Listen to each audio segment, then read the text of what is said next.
Welcome to the Wang Hiro podcast, where we answer Malaysians' burning questions about personal finance with fact-based answers. Malaysians, when you fail to plan, you plan to fail. We've all heard of this before, and this can be more true than in financial planning. So, in this episode, we're asking you, do you have a financial plan yet? A lot of us know we need one, but have we gotten started with it?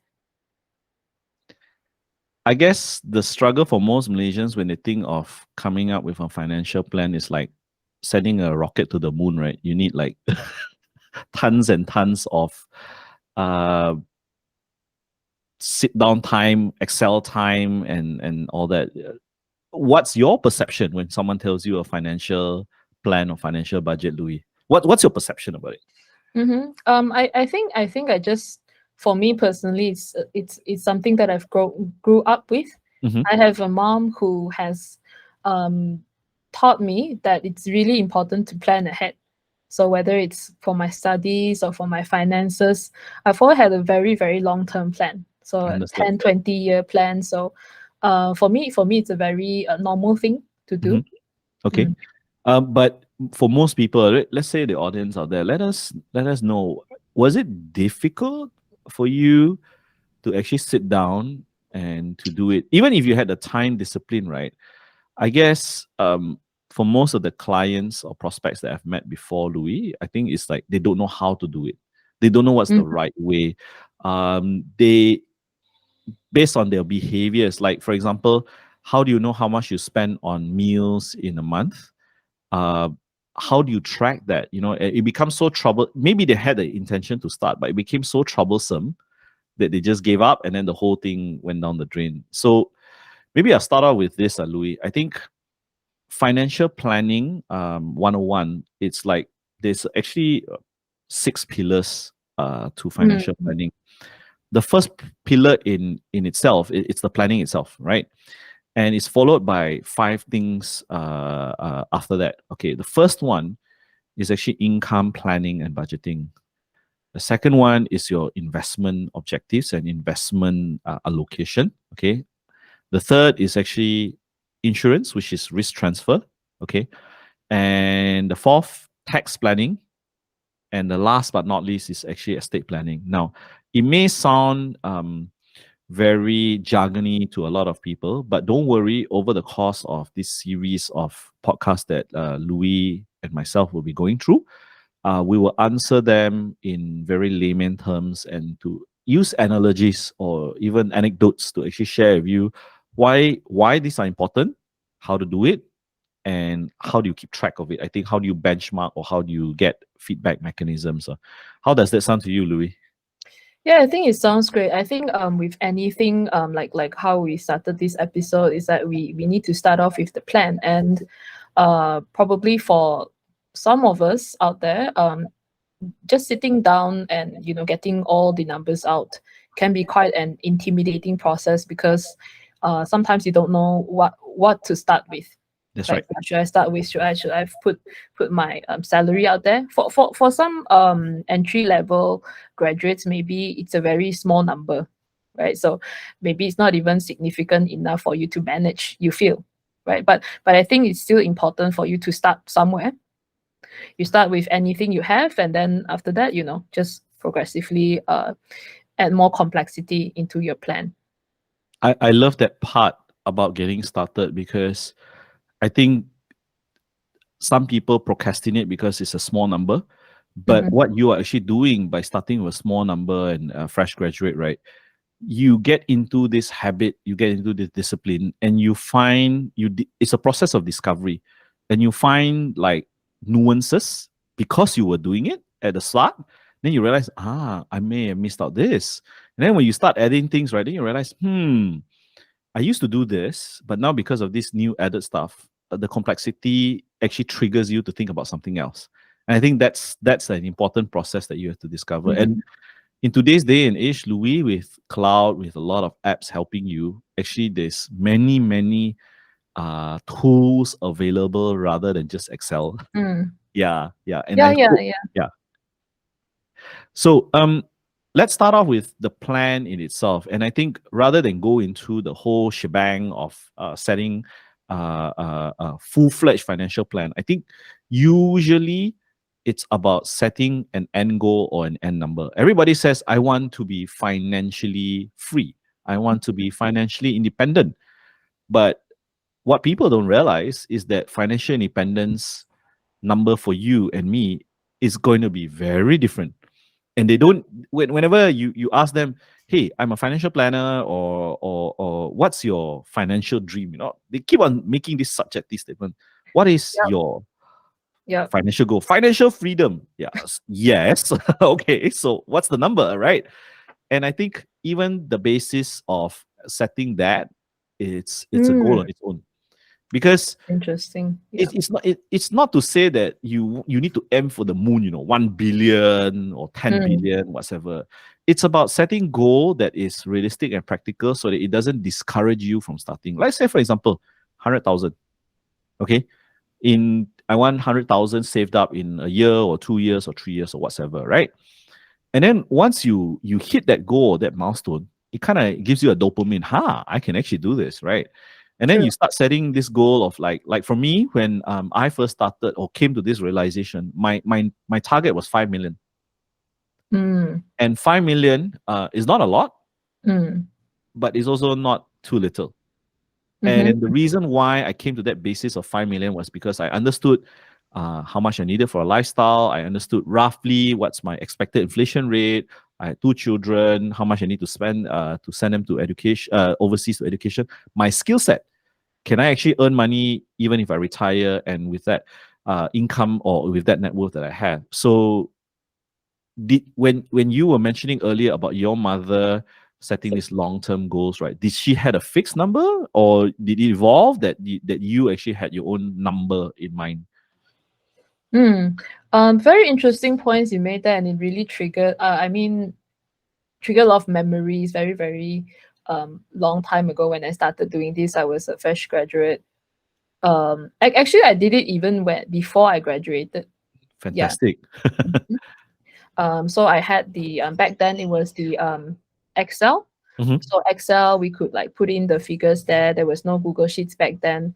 We just put all the numbers that we wanted. And at that time, I was earning about a part-time job, teaching high school students, like secondary school students. Okay.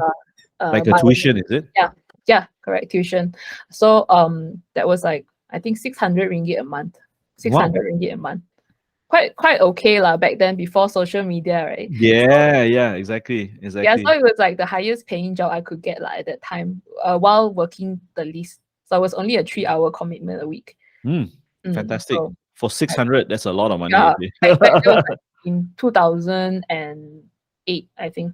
2008, 2009, there was like, considering inflation, I was more than 1,000 today's money. Yes. So 600 plus, and then so I already put that number into my sheet, because while I was just a student, I had like textbooks to buy, the petrol for my car and all that. I would, even though it was only 600 ringgit, I still crunched the numbers. I still wanted to save up, because I had like, at that time I was very active in karate. So we were doing like interstate competitions. So and you you have to need fork to out some money, is it? Yeah, some money. Of course, my parents also subsidized a bit. Then I wanted to make sure I also put in my own share of it. So I had like a small target lah. After everything, you couldn't save much. I think I could save about 50 ringgit to 100 a month only. After the textbooks for engineering were absurdly expensive. Yeah. Some were like 700 ringgit. I don't know how is it that expensive, but yeah, story for another episode. Correct. So 500 a month to 1,100, and sometimes I would get additional part-time jobs from my university. So I would add that in. Then I would be able to go to these competitions, or sometimes I would like save up to buy some gifts for my parents, things like that. So it started like even before I graduated. Then once I did graduate and had my first job, I also had a number, like yours was 5 million. I can't read. It was not very high. I think it was like just 10,000 ringgit savings for the first year or something like that. Okay. Mm. Okay. From your observation of friends around you or even family members, do they talk about a retirement goal or a retirement? I know. Okay, Mm. I started off with the wrong question. At 22, 23 years old after graduating, do many people, including yourself, actually think about retirement? I didn't.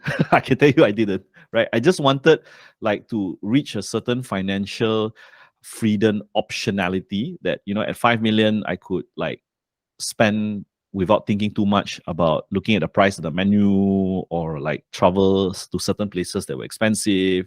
That was my goal. It wasn't really so much of a retirement because it's like very distant away. And was that the same for you? I think around the time that I started my first job, there was like this trend around retiring young. Yes, fire, right? Was Not it not fire then? fire, No, not oh, there was no fire, fire no then, no is it? no. Fire is quite recent. I see. That was even before fire. That was a 4-hour work week era. Oh, Tim Ferriss. Okay. Yes, correct. So at the time, the e-commerce was quite new. You're like, oh, if you earn this amount of money, then you could technically retire and you still have money coming in, right? So that was the kind of retirement I personally aimed for at that age. Mhm. But I was the outlier, I I would see. say. Most of my friends did not talk about retirement that much, except for the ones who their parents, either one of their parents worked for like oil and gas company Mm, offshore and mm, retired young. I see. Like I had one colleague whose dad was like working offshore until he Okay. was 41 years old and he Okay. retired. Mm, So he was telling me that particular friend was telling me, oh, I kind of want to do that as well. I So I want see. to make sure that I have this big pile of money. Then by the time I'm 40, I want to retire and spend a lot of time with my kids. Yeah. Mm, So some were discussing, but not everyone. not And everyone. then I also had like friends who would just spend everything. Not even Okay. don't talk about retirement. They don't even think about next month.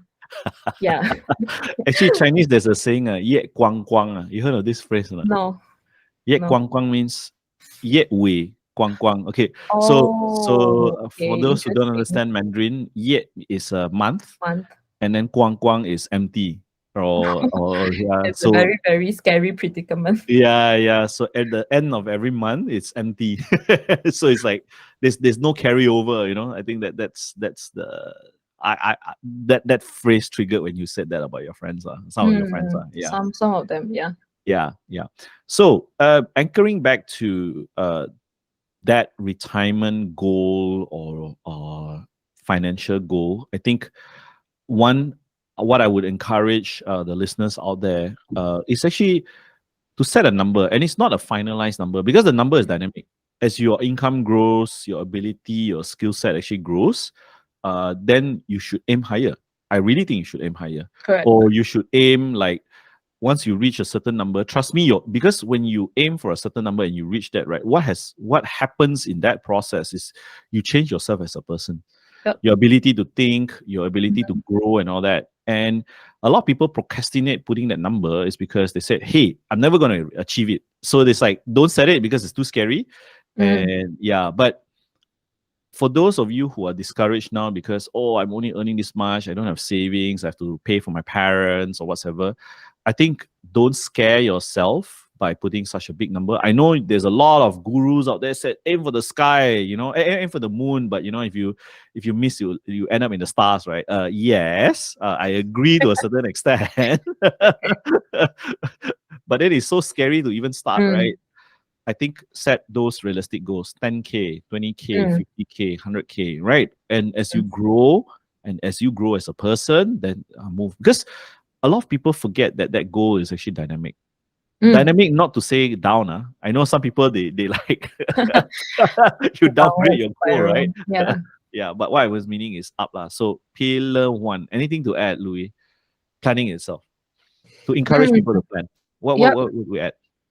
Yeah, I think thinking back, when I was 22, just starting work, actually, even rewinding back to my college when I was having like 600 plus a month, I think that without, putting that figure down, like how much I want to save, I probably wouldn't be able to save it. I would think, oh, it's impossible. And sometimes you're discouraged because you think, okay, how would 50 ringgit or 100 ringgit change my life? And I often think to myself, it's the habit of it. It's the habit of doing it and doing consistently that will change your life. And for me, it's been quite true. Like the first year, um, I told myself, don't aim so high. I had quite a bit of commitments at home. So said just 10,000, and I did achieve that goal within Fantastic. that year. And I Yeah. did not earn that much. I think my first take home was less than 2,000 ringgit. Well Yeah. done. Yeah. Well done. So the reason I was saving that was to travel at the time. So at least I got it. If I had not put it down, you're like, oh, Mm. you know what? How would it change my life? Only this amount, only 10,000 is not much. But Yes. progressively, because you have built the habit, right? Yes. Over time, that figure went up, and it has even been helpful. Like back then, I was a salaried employee. It had helped me to realize, okay, if I continue in this job, I would never get to my income goal. That realization, right? Because you put in Mhm. a, yeah. Because I put a number down. At that time, I said, okay, I want to get a specific amount of money at a specific time. At that time, in that job, was not possible. I Yeah. can't really remember the figure. It was too long ago, but it just was an epiphany to me that, okay, I need something different. And by putting that figure down, I realized, okay, at this skill level, I will never get there. Yeah. At this skill level, at this networking group, at this the way I spend my time, I will never get there. So by quantifying it, I could then plan for my future for the next 5 years. Okay, what am I going to do? Change the job, quit the job, start a side hustle, something like that. So I think that alone, having that habit alone, should encourage you to just start. Fantastic segue into pillar 2, which is income planning and budgeting. So as I mentioned earlier about the 6 pillars, the financial plan, income planning or budgeting, investments, pillar 3, insurance, pillar 4, estate planning, pillar 5, and tax planning, pillar 5, and estate planning, pillar 6. This episode will focus very much on the budgeting or managing your budget. And what Louis just mentioned about based on the rate of what you're earning, are you going to get to that goal? Because before you even, if you don't even set that goal, how will you know what you're doing right now is going to get you there, right? And I think 2 questions pop to mind, and I'd love to hear your take on it. The first one is, are you spending more than you can earn? So in this case, Louis, you already know you're an outlier, and I don't think this is not saying that we should discourage people because we are outliers, that we Correct. right? But how do you think, maybe I turn this question around, for those spending more than you can earn, what do you think will be tips or tricks to help them spend less than they can earn, from your perspective? So this was a very conscious decision I made when I was just starting out. It's actually an advice I got from watching Oprah. Oh, okay. I can't remember the financial guru's name, but he's like, pay yourself first. Do you know that? Yeah, many people said Forgot that, his but name. yeah.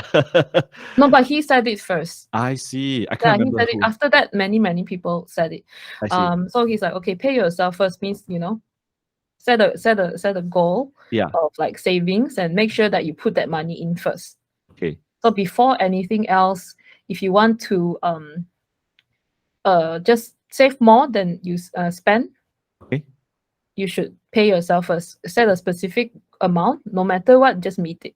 Just Okay. like, let's say it's like you only earn 2,000 ringgit after you minus EPF, etc., less than 2,000. Let's say, start small, 50 ringgit a month. Yeah.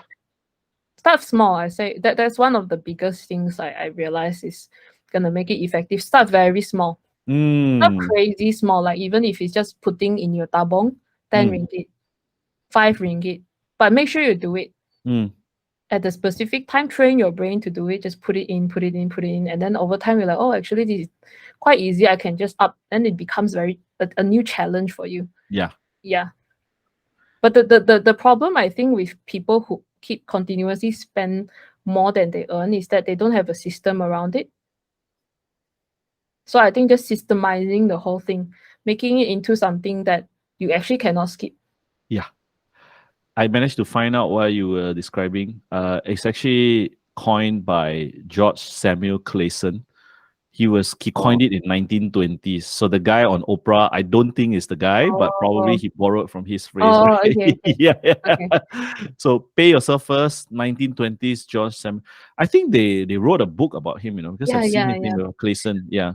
Very, very, like, I think the States back then, 1990s, they were like, because there was, like they were in this era of abundance, people spending a lot. So Yeah. they're having this problem of saving money. So this messaging came across to a lot of TV channels. Yeah. Very good. Yeah. And it's, picking up on that, Louis, you mentioned about systems. Yeah. So one guy actually I follow many guys, but one of these guys, they actually said like dividing up your accounts for different purposes. So that's one example of a system. I don't personally use it, but do you think that it helps for some people? Because the best thing that has happened to me as an employee was ironically my EPF. And why I say that is because it's very difficult for you to touch. It's happens on a consistent basis, and it compounds because there's a certain dividend or payment based on the amount you have in there, right? And EPF itself is the vehicle, but what I want to highlight is more about the system you mentioned. Is that, let's just say you're a freelancer or you're a business owner, whatever. And here's the sad part. Again, I may be generalizing. Most business owners that I know, they're not very good investors or very good savers. They make a lot of money, but they don't have a system to like soak away money. And I feel that the EPF is actually a good thing, because that's where money is being soaked away. Pay yourself first. Yeah. It's forced onto your hand, and I think that's what gives that retirement amount alive. In your case, I mean, you're an entrepreneur. You work for an employee for a short while, but maybe this advice for freelancers, and it's the gig economy today. How will you devise a system to, systemize that kind of savings? Separate savings account, pay EPF. There's always this question about, oh, but the government's going to hold my money. I think quite a number of, especially the self-employed and small business owners have this issue of putting their business and personal money together. Correct. I know a lot of people who do this. Yeah. And my first advice for them is always to separate the accounts. Like this, have a business account for your business, and then have a personal account for your personal money. And then from your business account, pay yourself from there a salary. Yes. At least you keep things clean cut. And by doing that, you can actually see, okay, actually, after I pay myself, do I actually still make money? Sometimes they don't even know. Oh, I am making this amount in revenue. They think they are profiting. Interestingly, they don't actually cost their products or services accurately. So they think, okay, I'm in the green now. I can go and buy a luxury bag from the business account money, because they combine it, right? Yeah. So then instead of having money for, like, example, OPEX stuff, CAPEX, you don't have, you just use it for expenses, not investing in your company. So that is the first thing I would advise any like freelancers, anyone involved in gig economy, just go and create an enterprise, at least. Yeah. Create a business account, put it under your business name, have a service totally separated from your account, and then pay yourself a salary. Then you can clearly see, is this business profitable or not? Yeah. Yeah. Completely agree with you. I mean, like, for I'll share the angle from an employee standpoint. And employee, the tools are already given to you. You have an EPF, you have a matching contribution from your employer. For husband and wives, if you have a shared account, I would really suggest that you have one account to actually put in the shared expenses together so that it's cleaner. It's cleaner. I mean, I can't remember who was the guy, but he actually suggested 6 accounts. So every a person must have 6 accounts. He said Right. one for yourself, Mm. one for spending, one for shared expenses, one for the wife, something like that. I can't remember exactly the 6, but I think the crux of the matter is the point you made about systems. Because if you don't have systems in place, you don't create an enterprise account for your company, or an employee doesn't have EPF, you don't actually know where the money is going. And when you don't know where the money is going, and it gets all convoluted, that's where it forces, or it encourages you not even to plan and not even to like put in the number.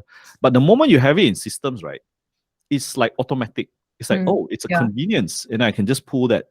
Obviously, the hard part is when you start, especially when it's like you've been working for a few years and you've got like things all over the place. But trust me, sitting down, planning, I do this every year. I have my master spreadsheet of my net worth and everything, and I update lah, because I already have a will, and the will actually has an attachment of all your assets. So obviously, it makes it easier. Like if you go tomorrow, let's say touch wood, if I go tomorrow, your assets need to be updated. The will just state words how you're going to distribute the asset and all that, but your attachment of your net worth and all the assets is what I do every year. And because I spend like one whole week just sitting down and gathering all this, well, now it's easier. It's just an update. You see? Yeah. Okay. Next, do you keep track of your expenses and a budget? For you, Louis, how do you do it? I think if you say, okay, so for business owners, again, you want to keep that separate as well, myself as well. So personal spending will be personal. So I think for this episode, we want to focus on that personal part, right? You mean? Okay. So for me, I don't like to micromanage, in the sense that, okay, if I spend this amount of food, I have to like put it into like an app. My sister does that. Depends on what you prefer. Some people like to detail everything, but I tend to, if I use I try to use my credit card more, so that will do the automatic tracking for me.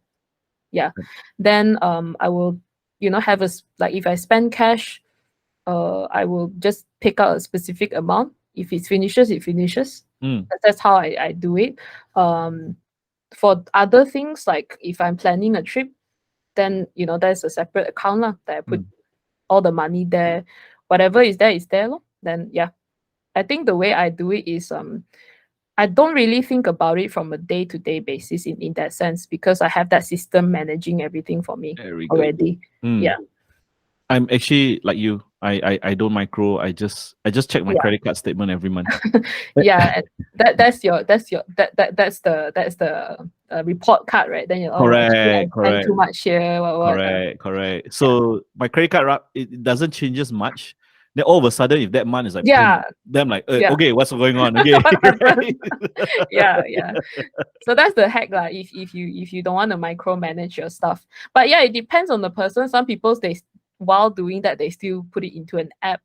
Depends what's efficient for you. For me, just putting everything down, that's just a lot of like mental drain. To each his own. And why I'm soliciting this opinion, because I know a lot of people try it, because there's so much advice and opinion online, and then they'll try to encourage you to open an app, it's free, and then all that kind of thing. But you see, everyone has an agenda. They create a software for you to key in your budget. It's also sometimes it's for them is to collect data. Right?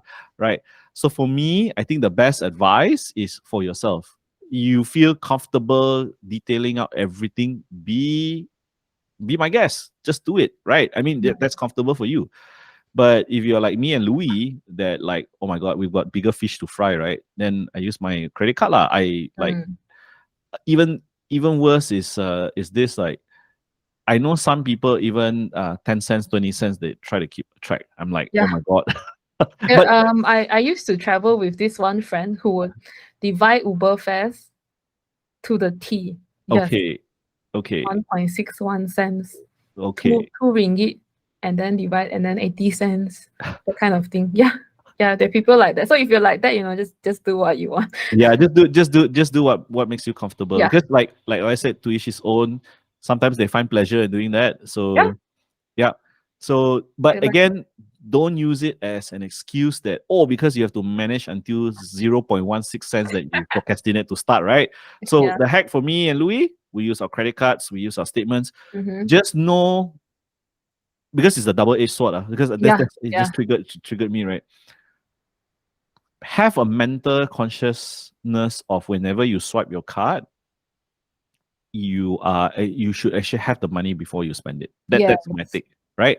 yes. The second tip I can share with you is, you can actually call the credit card and tell them, the moment your credit limit is hit, just bar it. Mm. Yep, yeah, That's I have that in place. Yeah. okay. Then the third thing, some people are not aware of that actually, because a lot of No, credit card really? companies, they love to extend you more credit, Oh, right? oh, okay, okay. I give you an example. I had a retailer credit card. Okay, Mm-hmm. this I wouldn't name the retailer, right? Okay, they actually gave me a 60,000 credit limit. Right, so it's usually three times or four times, two times or three times your monthly, what do you call it, monthly income, lah, right? Oh, okay. Right. So I called them and I said, can you cap it at 30? Right? They gave me 60. They said, no, you just cap it at 30. Then they keep asking, no, sir, why? I said, no, just cap it at 30. They want you to borrow money. One is that. Second thing is, I don't want, like, if the card is fraudulently charged, Oh, right, yeah. there's a like okay, Mm-hmm. and the third thing also is consciousness. There's like, Yep, okay, yep. right. And I had, ironically, I met this guy and he's affiliated with, sad to say, a channel teaching people about finance. Okay, but he's not the face of it. He wanted to buy a watch.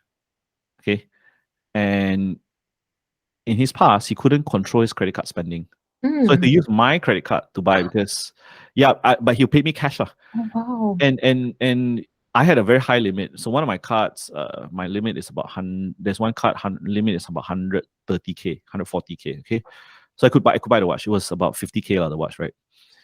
But it surprised me because he could afford to pay the watch in cash, but he cannot control his credit card. Because when he had a credit card, he used to like swipe all this kind of. Just the story just triggered because when you're mentioning all this, right? Mm-hmm. And I said that I know some, to each his own. Everybody has peculiarities about their inclination of how to control their spending. So there are actually tools in place. Explore it.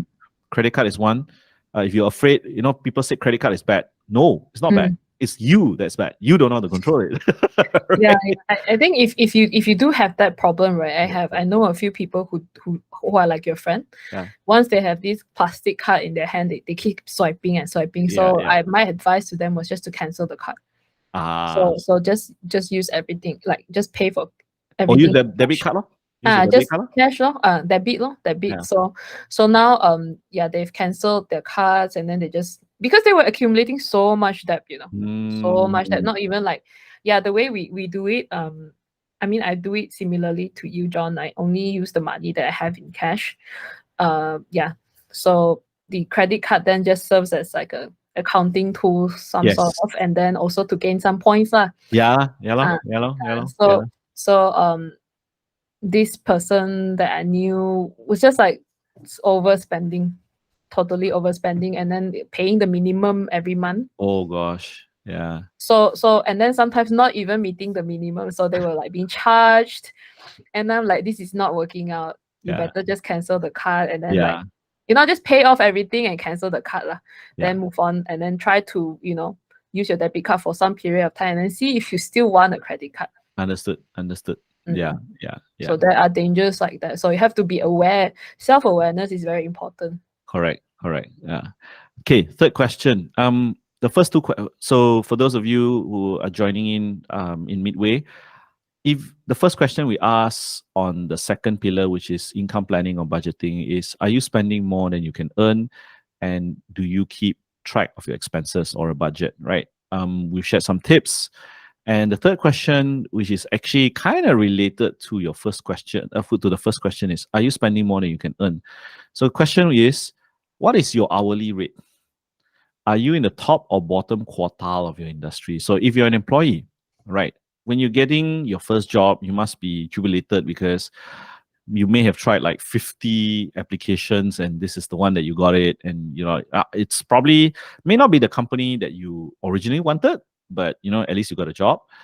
So then you start, putting hours, building a skill set. But let's say 2 years into your work and you're like, oh my God, inflation is creeping. I can't even keep up with the expenses. Then you have to start asking yourself, are you paid accordingly to the industry standards? Because remember, this is actually not the job of HR. Whose job do you think it is, Louis? Yeah, the employee. The employee, lo? Yourself, Yeah, lo? yeah, I myself. Yeah. Yeah. So I think what is your take? Because you alluded to it earlier. You said you set a goal for your retirement, and then you were an employee, and you said that, I'm not going to get there with this, right?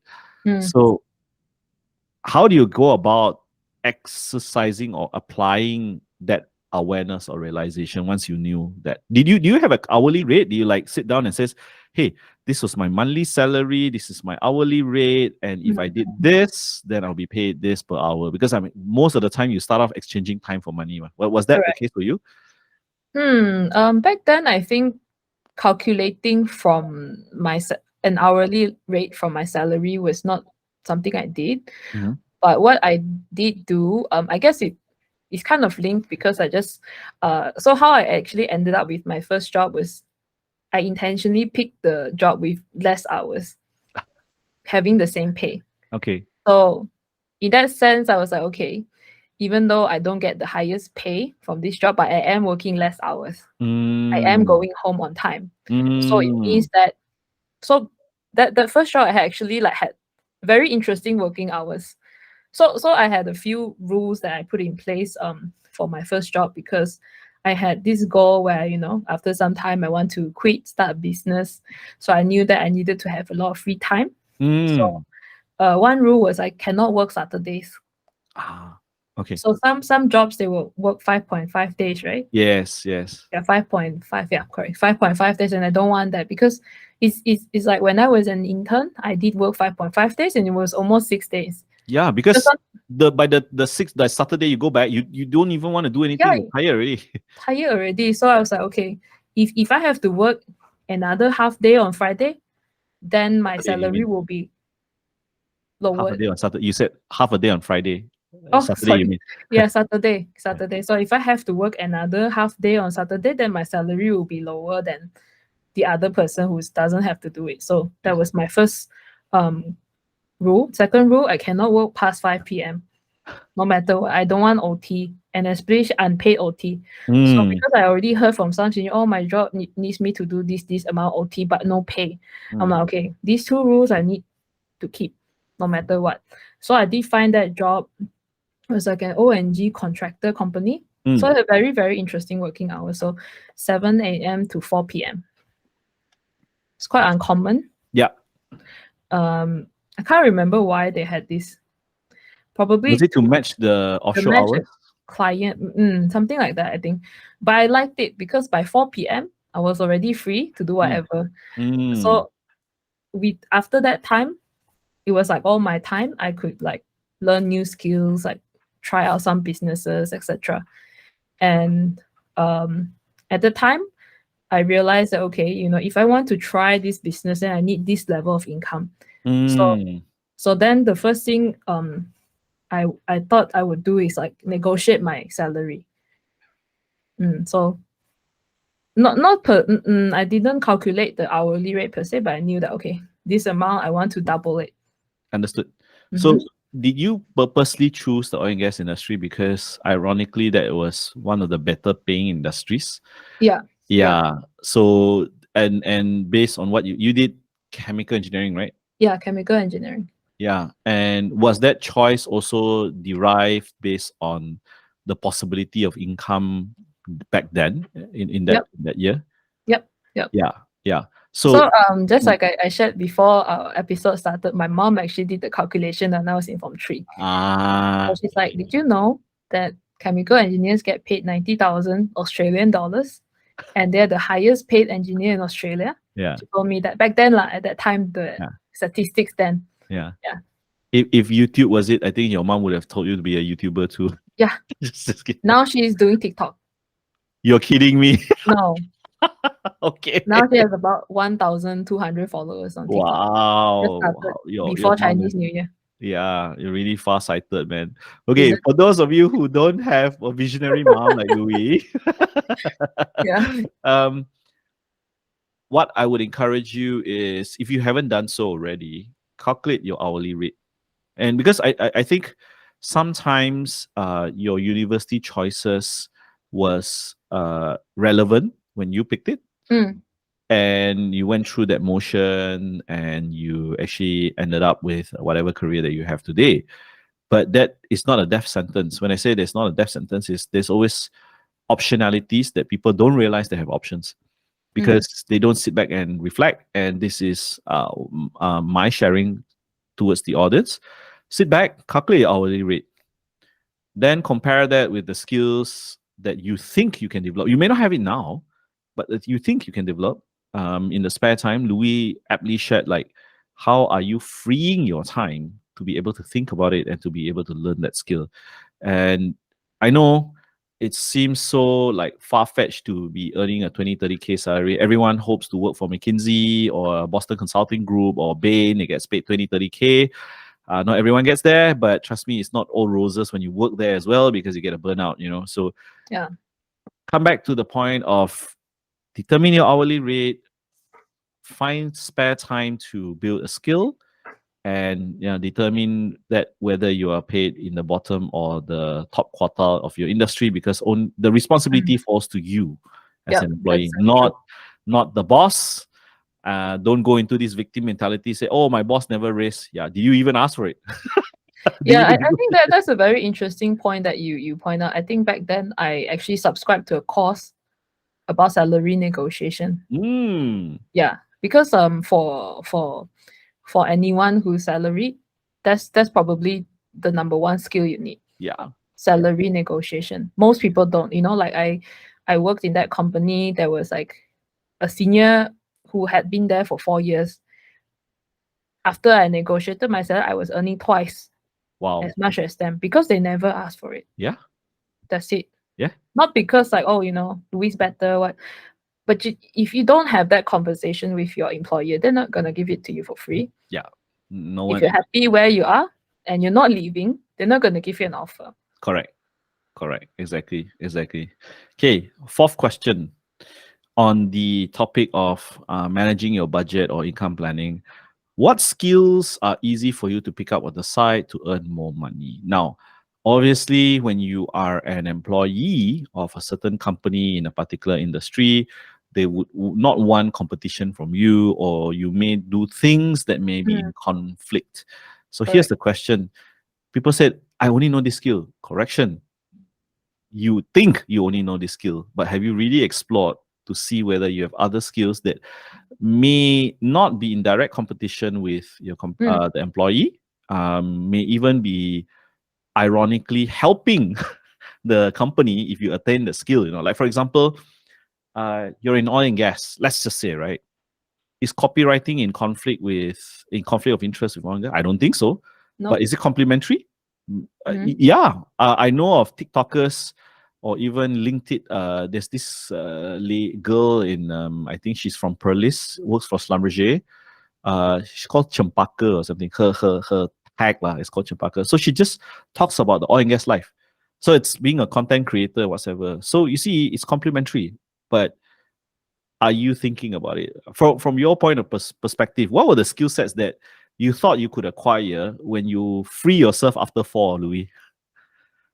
Oh, so many. I actually made a whole list of 20 things. Wow. Yeah. So Will you mind sharing some of it? Maybe Be- the fresh ones that worked out lah, rather than all 20. yeah, because there's so many. Okay. So one of it, yeah, because I had been writing for so many years, I thought, oh, I could do freelance writing for some money. Another was like teaching, like because I already done it in university, right? So thought, okay, maybe teaching. So just these two, like okay, the freelance writing I did like at that time, because I had never sold anything freelance before.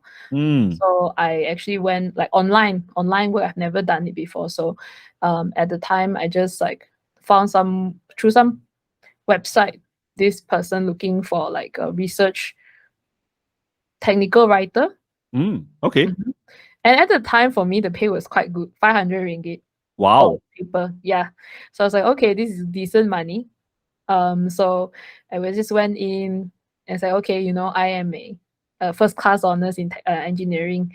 So I felt I had the pedigree to do it, so it should be easy for me. And it was easy actually, and the pay was quite good. It's just when I did it for some time, I realized, oh, actually I don't like to do this. I can't imagine myself doing it for like until I die. Okay. So I canceled that. I'm never gonna do that again. Okay, but at least you tried. Then you knew, correct. So So it still paid you money. yeah, so I still had income like to travel 1,000. with. 1,000, a few thousand. Okay. Because one paper 500 ma.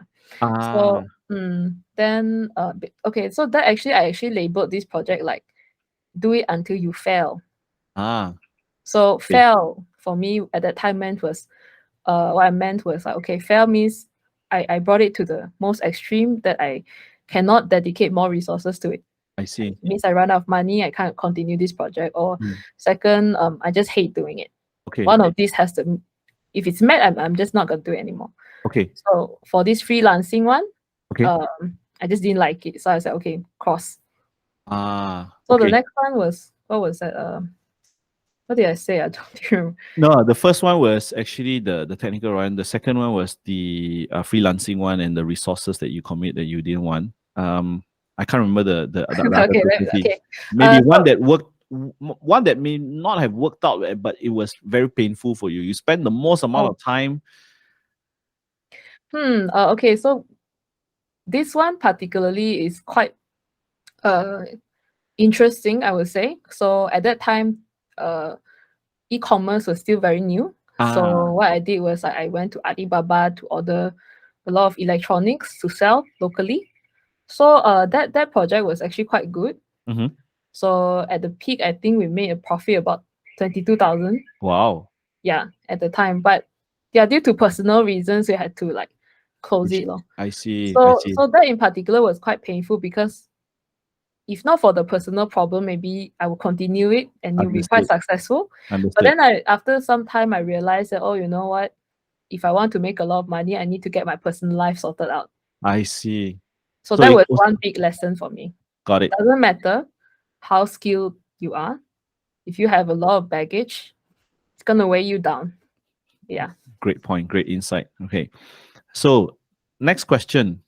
What are your friends doing in their free time? So this is it's still about managing a budget, because if you're, so just so happened, why I triggered to ask this question, Louis, was I see when I reflect back when I was younger, I had friends who were the drinking kakis. They would just go club hopping, right? Okay. And every time you go out, at that point of time, it's like 50 ringgit every night, minimum 50 to 100 ringgit every night, right? Now cannot already, lor. No way lah. 50 ringgit. Okay. Right? But even then, I'm talking about 1990s. I was a teenager in the 1990s. Okay, 50 ringgit was a lot of money. Yeah, 50 ringgit back then. Yeah. Was almost 50 sing. Yeah, exactly. So, what are your friends doing in their free time for leisure and for growth? Now, you pointed out that you actually spend money even on courses of what they call it, salary negotiation and all that. And my question to the audience is this: the friends you're hanging around with, are they spending their time wisely, or you're just spending time with them to be accepted, it's not easy, I know. Both of us, we shared prior to the podcast that we don't have a lot of friends because Yeah. we're a little bit, right? But Uh, at the same time, when we have friends, we really treasure them is because they either have very aligned goals, their growth mindset, and all that kind of thing. And maybe in your perspective, Louis, was this a question you reflected a lot upon about how your friends were spending their leisure time and their free time? It was actually, now that I think, I mean, because it's been so long and the whole thought process has been like rooted, I think. So Mm, if I think back, yes, because at that time I was hanging around with a lot of people just like me, mm-hmm, with the same pedigree, with the same job, which mm, we had an engineering degree, we are all working as engineers. So whenever they saw me like working on things right outside of that, 90% of my friends or in my peer group would say, what are you doing, Louis? You're doing that fun project again. mm. They would not understand why, you have a stable job, right? Okay, you know, why don't you just focus on doing this, become a manager? It's a lot of Mm, money, right? mm. Then no matter what I told them, it just never registered. I see. So that was when I realized, you know what, we are not the same people. Mm. You're always gonna think this is a good path, and it probably is for you. Yeah. And maybe this is just not for me. So I told Understood. myself, instead of always fighting with people to show that, I am making the right decision for myself, I will just leave that group. Understood. Yeah. Understood. So this was, very, very important thing I did. Because if you are in that group, oh, this is just one group, another group would be like very political. Oh, yeah. Yeah. So another group be very political. No matter what, they're like, you know, business cannot change the world. You have to be in politics. Yeah, I had another group of friends like that. And they were also the people who like to invite me out for drinks at night. Mm. Okay, I'm Buddhist lah. So actually we don't drink, I right? But see. but I used to socially drink because I wanted to fit in. Understood. But after some time I felt like, okay, if I always had to do this, then bring it to the end. That will become an alcoholic, lor, Mm. right? If I want to please people through this way, Mm. 丑啊, you Yeah. know, like I don't think this is the right path for me. No matter Understood. how much I gain from this, it will be still a loss. Yeah. So, Understood. so from considering all of this, I told myself after some time, okay, just uh, you know, if people are too vehemently against things I do, I try not to keep talking to them about these things. I Mm. just like minimize contact. Yeah. Understood. Understood. Mhm. So, question to you guys in the audience: if you guys are hanging out with your friends on weekends to do hiking, I think fantastic because that's where you share conversation and you may talk. The topic around the conversation, like what Louis has given example, politics or like people looking down on you. I think that's where you may want to consider the group of people you're mixing with. Okay. I mean, I had a very interesting conversation over Chinese New Year about this same topic, Louis, and she's a close friend of mine, and she has a switch. She knows like these friends. I do the roughly the same. I go back to my childhood friends who grew up with us since I was 7 and all that. There's certain things that I rather not talk to them about. There's certain things that we can share, commonly about. And I think what my friend does is she actually has a switch, so she knows when she's in this group, the topic of conversation should not steer too far away from this, or if she needs to rant or something, then she'll go to another group, and this is the rant Mm, group, but it's a safe space. Everyone trusts each other mhm, and all that. And I think that's something that it doesn't necessarily mean the same group of people you can talk about everything. If you can find one, fantastic. Lucky you, congratulations. But if not, then you segment them, lor. That's mm, that's something that you can systemize as well. I mean, mm. I thought that was a very good tip. Okay, last question. Are you spending more money on frivolous things to impress your friends, or growing your mindset and beliefs with every outing and meeting with them? Now, why is this related to managing your budget? Is because when you go out and you're spending time with them, there's money exchange, right? So most of the time, right?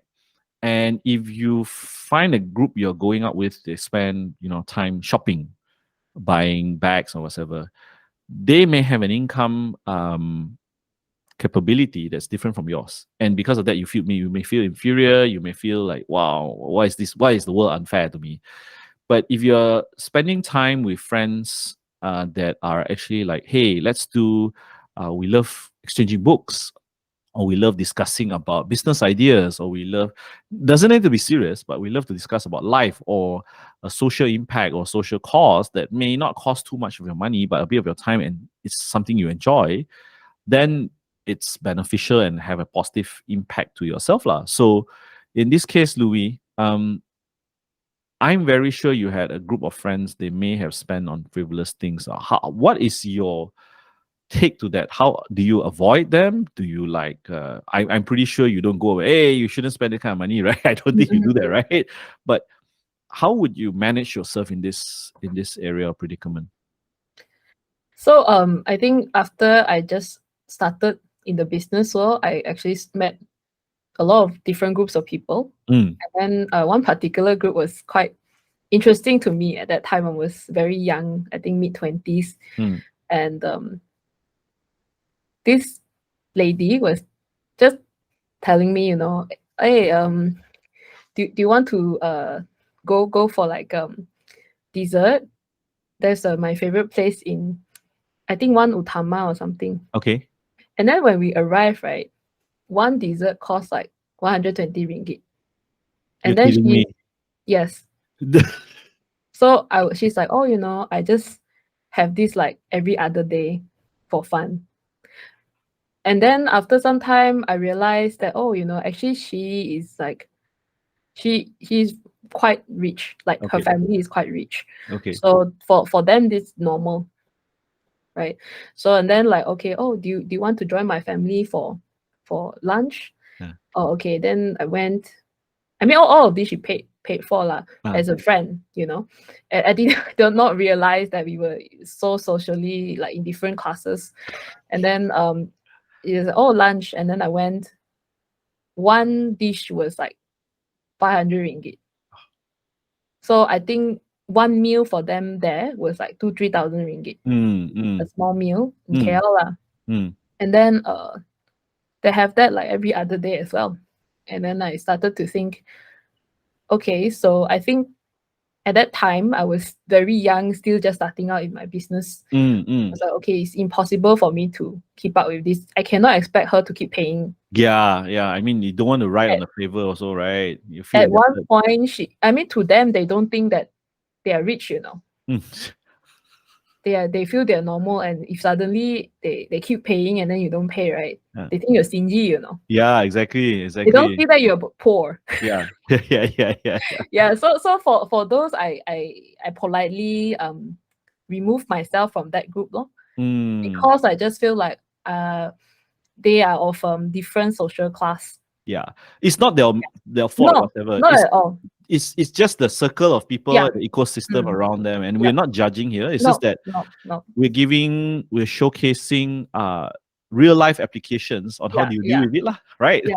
Yeah. But I actually know some people who, because of their intentions of wanting these people to give them business, they will borrow money to keep up with them. Yeah. But for me, that is very insincere lah. So I just feel like, okay, until I can match up, then I come back and join you. Yeah, nothing wrong. When nothing I'm ready, wrong. If you pay for that, I will pay back to you in a way that is not transactional. Yes. I think I will come back and look for you. But it's purely out of sincerity already. Out of sincerity, because I do enjoy their company. It's just that they are too rich for me. They were too rich for me. Yeah. I was only I think these were all like they were already like 40 something, literally like they have like families with factories everywhere. One factory, 8 figures. Like for them it's normal, But for you, they cannot see that for you it's a lot of money. Yes. For them it's like every day they spend few thousand. Yeah. That's normal for them. Yeah. You said that, and it was like you helped me reflect on. I had a discussion with my fund management business, my partner, right? and he said that he had a friend also, same thing. His friend actually opened up his world to the world of luxury because the way they eat is Yeah. lunch, Shangri-La, lor. Yeah. Yeah, Dinner, normal. Westin, no, normal. Normal. And Yeah. and it's just, there are people who, will be there just, to get the treats. Yeah, They will yeah, be there to say, okay, I want to just borrow some money and then come to you, and then probably if you're friends, you give me some business. yeah, There will be people like that. But I yes, think yes, if you're just starting out, I don't think that's a good idea. yeah, yeah. Makes Find you insincere, puts you in debt. Yeah, and Not also very good. if it's a lot of undue pressure lah. The moment you're in there, right, and you're borrowing money, then you actually question yourself of what are your own value sets. I rather find people who are growing together with me, or people who probably are there, but you put them into categories. Once Yeah. in a while, meet up once a year, Mm-hmm. just to just to update each other about how people are doing, or share business ideas. That's it. But Mm. don't make it a habit that if every other day you have to see them, or every week you have to see them, and you Oh, keep out, right? Oh my God, the stress the that you're gonna. pressure will be so high. Yeah, So exactly. high that I think if you are just starting out, your salary, or you're just trying to save up for your future, it's not a good starting point. Yeah. Yeah, great. So there you have it, the 6 questions. I'm gonna repeat them here. This is around the topic of managing your budget, or income planning, right? Are you spending more than you can earn? Do you keep track of your expenses or budget? What's your hourly rate? Are you at the top or the bottom quarter of the industry? And more importantly, the responsibility of negotiating your salary is with you, not HR, not your boss, not your manager. Okay. Fourth, what are the skills that are easy for you to pick up on the side and to earn more money? Fifth, what are your friends doing in your free time, for leisure time, for growth? What kind of mindset do they have? And last but not least, are you spending more money on frivolous things to impress your friends, or growing your mindset and beliefs and outings with meetings with them? Because if you're mixing with a peer group, and it may not be the fault of theirs that they can afford certain things, then you may question yourself of your sincerity and your place in that group. So, Louis, anything else you want to add to, kind of conclude this episode? Mm-hmm. I think the conclusion is to start planning. Yeah. Yeah. So that's the main thing. Start planning. Don't be afraid of starting small and bad. Be okay with bad. Be okay with starting with even 10 ringgit a month, in a non-complicated way. Just a piggy bank, put it inside. Just make sure you do it consistently. In the Malay idiom goes, right? Sedikit sedikit jadi bukit. Yes. So I think, that's my remarks for this episode. Great. For those of you listening out there, and if you want a safe space to be able to ask questions, to clarify, to even get some real life experience, do share with us in the comments. Like, comment, and subscribe. Hit that notification bell, and please, do share this content out with those you think would benefit tremendously from it. Louis, it's been a pleasure. Hope we see the audience in the next episode. Sure. Pleasure's all mine. Thank you, John. See you guys soon. Bye-bye.